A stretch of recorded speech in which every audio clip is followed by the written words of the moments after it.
Let's go.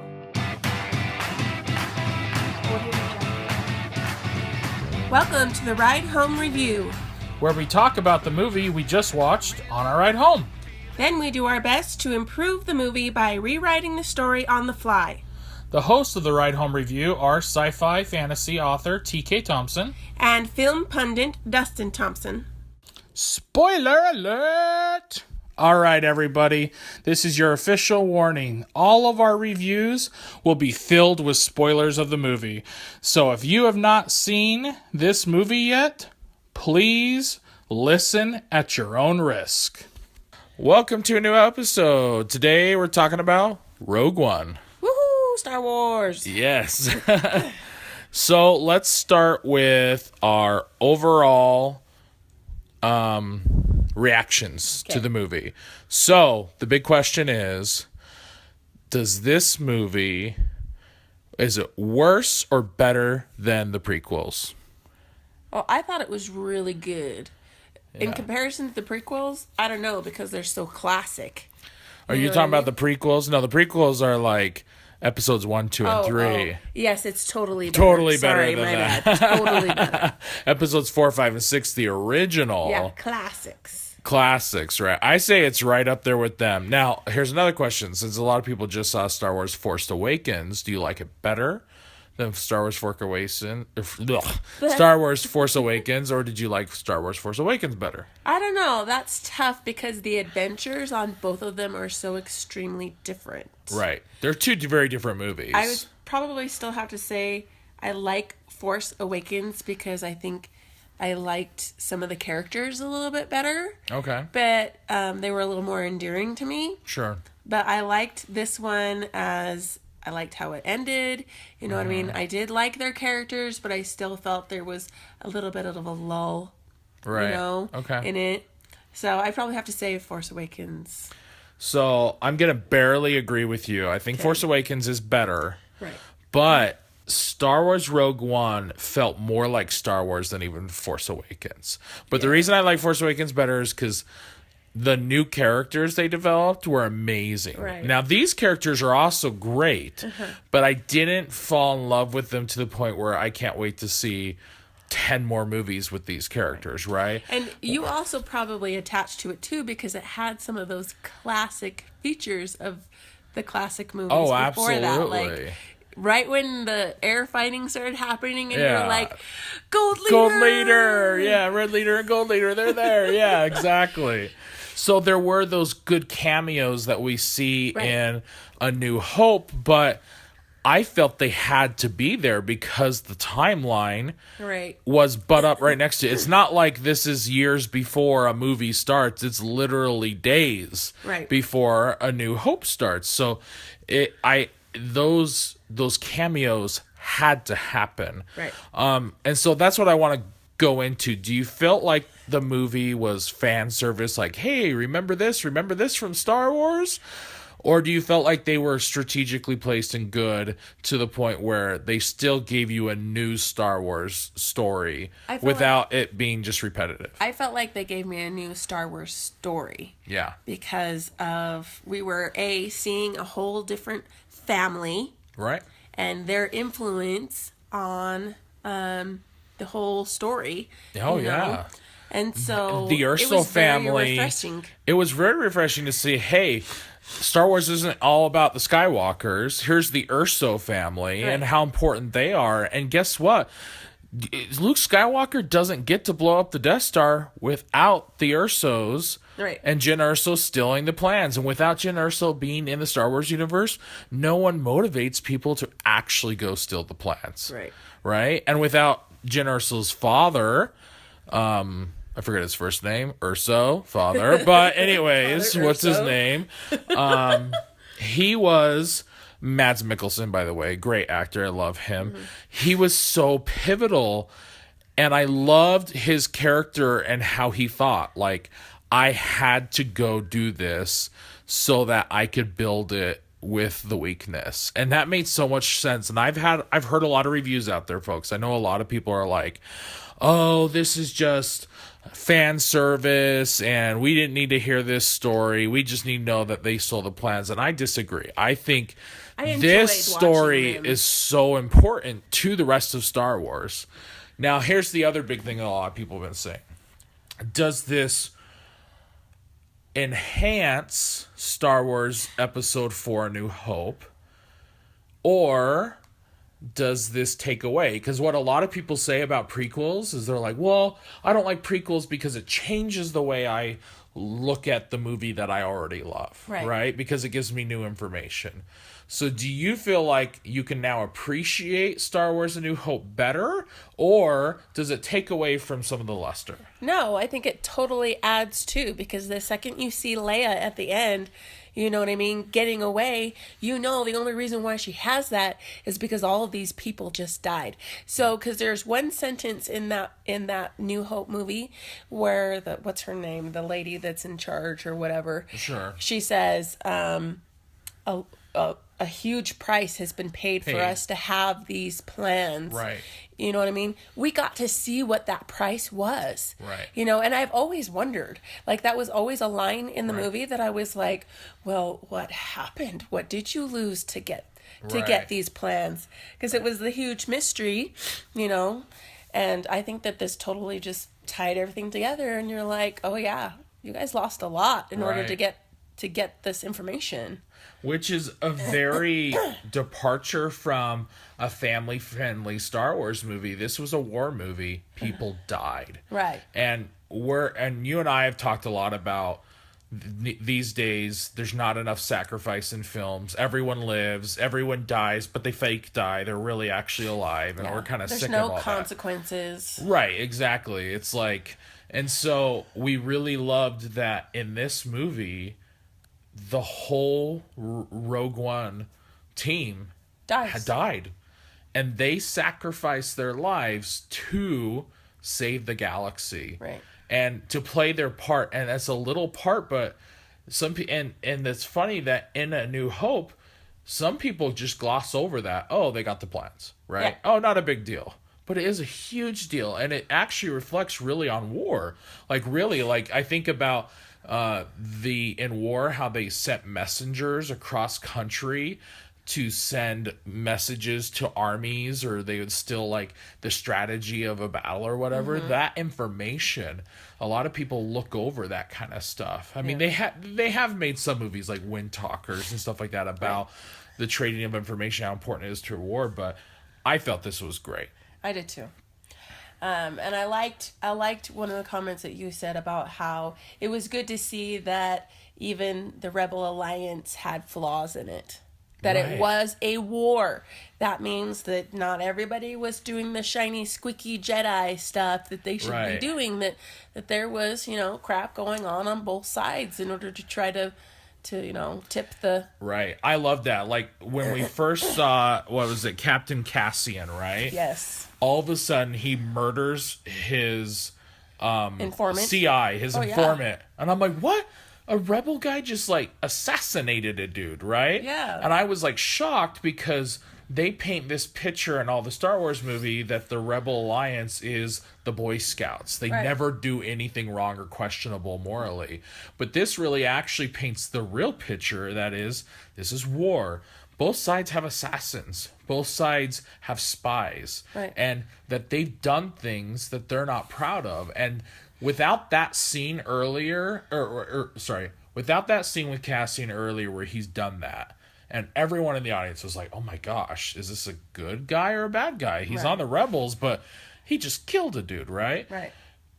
But without that scene later on, when Jyn Erso was trying to gather some people to go fight, he stood up and brought all of those people that are like him and said, hey, we can't stand by and say all those bad things that we've done, all those questionable things we've done under the command of the rebellion. We can't just say that they meant nothing. And I felt like that was such a human emotional connection that I felt and I bought so into. Like, I think without that part of the Star Wars story, this movie doesn't work. Right. It's true. And he did a really good job. I mean, I haven't seen him in anything since, like, Dirty Dancing Havana Nights. And Is so, that what he's been yes. in? I had no idea what he's been in. When I was like, is that him? Yeah. I was like, I almost couldn't recognize him, you know what I Yeah. mean? And so I was just like, okay, well, we'll see how he does, you know what I mean? Right. But, okay, but one character that I was kind of whatever about was Forrest Whitaker. Why did they even have him in there? Right. I just don't feel like they gave him enough reason or purpose besides just to be the, I'm going to stay behind and die, be free and live and fight on. You know what I mean? Like, if that was his only message for the movie, you know what I mean? As we saw him stick his head down and be like, okay, come with me. And then, oh, I'm dying. Right. You know, I'm like, I just felt like they had a lot of scenes where they really could have done more impactful things to draw us more into the universe. Besides the brain-sucking monster. Right. You know? Right. And so I felt like they felt short on some of those things. Like the beginning of the movie was a little too long, you know, too slow, you know what I mean? And then all of a sudden, like, okay, now this is our reason, our purpose. This is where we're going. I don't know. I just felt like it could have been a little bit more. Yeah, so I'll get a little geeky with you. Saw Gerrera is actually a character that you've seen in other, like in Star Wars Rebels and the Clone Wars animated series, right? So this is a character that a lot of people know that are like super Star Wars nerds. Yeah. And so like a lot of people were excited to see Saw Gerrera in this movie, but they didn't use him like hardly at all. I felt like they used him as a plot device. Like, oh, we need someone to save Jyn to then have a connection to the Rebel Alliance. Right. And we'll use Saw Gerrera, right? And Forrest Whitaker is an incredibly good actor, and I really wanted to see more from him, so I was disappointed to see that he just, as soon as we got to see him, he kind of just died. You know what I mean? So I didn't like it either. But what I did like a lot, and I was worried about this, because when I saw the trailers, I was like, okay, Jyn Erso and this Captain Cassian's got to go meet all these new people, right? I knew the movie was going to be, hey, let's meet all the people in our crew, but they got to form the crew. And I was like, how's this blind ninja guy and his buddy that's really good with the guns all of a sudden going to become part of this crew? And I was worried about that. But I thought it was genius how they said, hey, these were the protectors of the Jedi Temple of the Geiger crystals, right? Mm-hmm. And now that it's fallen, they don't have anything to do, right? So when they kind of met them, it all made sense. Like, oh, this is why people were just going to meet them and then all of a sudden join a team, right? So I really liked the way they did it. And I love Donnie Yen's character. What was his name? Yeah, good luck. Oh, I can't even explain that. But anyways, he was the blind guy that was really into the Force. And I loved his character. I felt like he was the leftovers trying to keep the Force alive in the community. When everything had escaped, he was the one person that was like, no, we are still connected to it. And had this crazy, you know, kind of outlook on it. Yeah. And we were just like, okay, is this guy for real? Like, does he have Jedi powers? Like, you know? And I like that he wasn't a Jedi. Right.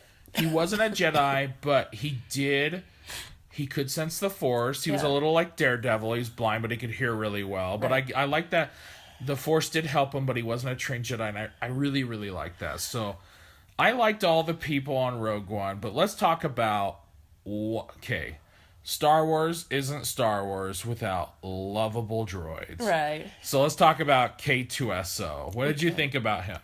I don't know. At first, I was just kind of like, okay, you know, like, but then at the end you realize that you really did emotionally connect to him as he kind of becomes enlightened because he's so, you know, what is the word? Literal. You know what I mean? Right. That he sees. And his literal language is often humorous. Right. Which is really funny, but he's not trying to be funny. He's just literal, right? Right. And I love that about him. Like, I thought he was really funny. But I was worried that I wouldn't fall in love with K2SO. Isn't that when you cried when he died? But that's it. When he sacrificed himself, and I know it's just a robot, but this was the only time I cried in the whole movie. Not even when the rest of the Rogue One squadron died, I did not shed one tear. But when K2SO died, I shed a tear for him. I don't know. I think that might have something to do with how insensitive we are nowadays. Like we see so many movies where like people die and we're like, yeah, whatever. But then when the dog dies, oh yeah, everyone's bawling, right? And John Wick should kill everyone who killed that dog, right? Exactly. And so it's all about no, the droid died, we're crying. Right. I loved it. I loved his character. I love that they didn't shove it in our face. Because I have to admit, BB-8 was super cute. But they shoved him in our face of, here's your new cute droid that you're going to love. And we did love him. We did love him. But K2SO, I love that he was different. He was actually a strategic protocol droid from the Empire, which was kind of cool. Horrible acting skills when it came to pressure. Right, exactly. It was so funny. So I really loved K2SO. I thought he stilled the movie. But you know what's really great about this movie is not one character was like, oh yeah, they're definitely our lead. Even though Jyn Erso was that person, I felt like everyone had their place and their screen time and their character development pretty well, and I really enjoyed it. The only other character where I felt like it fell a little flat was what's his name? The dad Erso. Yeah. Glenn. Galen. Yeah. I felt like in the end when he finally, comes out and is like, no, don't kill the scientists. Right. I just felt like he blew his cover when, you know what I mean? Yeah. When he was living this life for so long. I wished that we kind of would have doubted him in that moment that he really was, Oh, like up to the end, whether he really was. Up to the end, whether or not really he was helping the Rebel Force Alliance or not. You know what I mean? That moment where she sees him. Yeah. Because if he had, to have a cloak on him the entire time. Right. What's going to make him jump out all of a sudden and blow? Because I'm sure he saw several other people die to keep his cover. He said that he had to live a life and had done things, you know what I mean, to have this cover, and I just felt like it was dropped too easily. That's true. Like we should have even thought ourselves, doubted him whether or not he really was. What did you think about Cassian's orders to kill him and that he didn't kill him? Do you feel like that worked well in the story? So, like, Captain Cassian's, his order from the rebels was to actually kill Erso as soon as they saw him, not to save him, even though they told Jen they were going to go save him and everything. Did you buy how that all went down? I don't know. It was a little fishy for me. Yeah. But because you didn't really understand his motives. You know what I mean? So we didn't really see a whole lot into him and his motives. And I wish, again, that they would have given us a little bit more about him. But I understand. Right. Come on, it's a movie. We have only so many hours. And you can't build this character totally. But, I mean, because what they were trying to tell us is, hey, this guy's done questionable things. He's assassinated people in the name of the Rebel Alliance. And now he's doing it. And Jin's the type of person who doesn't just follow orders. She follows the orders she feels like are right. Right. And which is a contradicting mindset than Captain Cassian has. So I see it. But I thought, you know what? This may just be the Star Wars fan in me, but I gave it liberty. You know what I mean? This isn't a 5-star movie by any means, but I still loved it. There were some problems, but I think it's really kind of being nitpicky on a lot of the problems. Right. I'm just But happy. that's our job, is to be nitpicky. It is our job to be nitpicky. But what I can say about this is that I'm glad that this is what a saga Star Wars movie looks like. Right. If that's what all the rest of these Star Wars movies going to be, this type of quality, I'm happy to have those Star Wars movies. And one things that seals the deal for me was that they die in the end. Yeah. Yeah. And that there wasn't I know there's a little chemistry between us. Are we going to share a kiss before we die? But they didn't. But it was more I'm huge on the fact that if there's something at stake, there has to be consequences. Somebody has to die. It can't be all fluffy and happy always. You know what I mean? Which is why I think. But when they are in the end, and you're seeing this atomic, you know what I mean? Right. Ending in front of them, and they're, gripping onto the facts that they're going to die. Right. I was just like, this means more to me because of it. Right. You know what I mean? And I enjoyed it because those stakes, Right. There was true sacrifice. There were true sacrifice for it. Right. Now, one thing I also wanted to cover on this review is, how did you feel about bringing back dead CGI people to the movies? So we had Grand Moff Tarkin, right, who that actor's dead. That was all CG. And even though Princess Leia isn't dead, they made Princess Leia very young, like she should be. I'm sure with her permission. And I do admit that this is the right choice for this movie. It had to happen. Right. Because of the timeline of the Star Wars story. But then it also opens up this very immoral question. Is it okay to put dead actors in movies? Well, I guess as long as their family members say it's okay, then you are allowed to. But that doesn't mean I necessarily want to continue seeing Heath Ledger play in roles that he never played. Right. Just because we can put him in a movie. But because of the situation that these people belonged in this movie already, Right. and probably would have hopped up and, played the parts, that it was okay, Right. So my initial stark reaction was, oh, there's Grand Moff Tarkin. He got it back and he looks great. And it didn't bother me at all. And I was surprised. Afterwards, I realized, wow, that should have bothered me, shouldn't it? And then Leia looked amazing. Like, you could tell they were CGI compared to the other people, but you could hardly tell, which was amazing. Like, it's gotten really good. But afterwards, I started thinking about it, and I'm like, I'm scared that I didn't mind at all in this movie, but maybe it was because of the situation. Right. The circumstances of this movie is different than, like you said, casting Heath Ledger in a new romantic comedy and putting him in there as a CGI character. Right. That's very different, right? Yeah. But then I thought, what if for some weird reason, Chris Nolan wanted to make another Batman movie with our old Batman guy, Christian Bale, and have Heath Ledger as the Joker in it again. Would I be okay with that? And I'm like, a part of me thinks it's just wrong, and you shouldn't. But I don't know. On this movie in Rogue One, I had no problems with it. Yeah, it's an interesting topic and discussion. Right. I mean, I didn't bother me in this one, but I don't know. It might bother me in something else. In 10 years, we might see Michael Jackson showing up in movies, and Elvis, and all these people. Yeah, we've got impersonators, so. Yeah. But if I've ever see Robin Williams CGI'd in a movie, I think that's when I would be like, no, people would just cry. We'd just start crying. Right. Well, that is our review of Rogue One. So now let's do a little exercise here. List Star Wars movies, favorite to worst. I don't know. That's just hard. Can I just put all of the... Sure, you could say all the originals. All the original prequels. As the first, if you want. Are just annoy me. They just the prequels. Like episodes 1, 2, and 3, yeah. Right, they annoy me. Right. I would probably start with this one and then continue watching. Yeah, if you're going to watch them in a certain order. If I were to watch them in a sequence, I would start with this one and I would continue watching. Yeah.